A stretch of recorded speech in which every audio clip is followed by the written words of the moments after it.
स्वामी आनी माछ माछ को भलसे काटिकी ता मुंड आउ तार अंत सब अलग करदे। तो अंत क्या पसंद नहीं कहे अंतर भी बहुत बड़ा तरकारी हुए।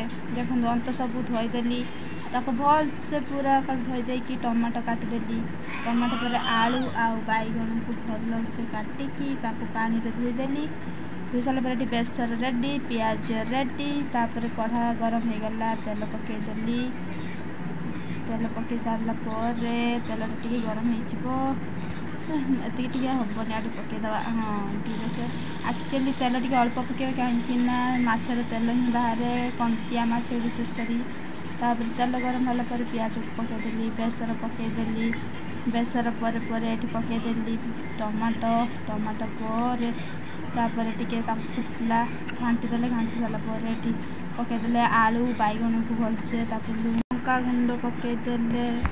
सब किसी पकई सारा पर टिके पकईदबा आम चिकेन मसला पर गरम मसला पकईदेले। गरम मसला पर टिके जीरा गुंड पकईदेले।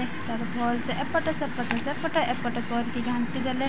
घाटी सारा पर माछ मुंड आउ माछ अंत तार जोटा चर्बी कहती से पकईकी भल करके घाटीदेबा। घाटी सारा पर एपट सेपट करके 2 मिनिट कि 3 मिनिट छाड़देवे। देखिए एमती के सुंदर कलर आसी देखु एमती घाटी सारदेवे। घाटी घाटी घाटी घाटी पूरा माछटा हो जिते बेले छाड़देवे। देखो के सुंदर हो।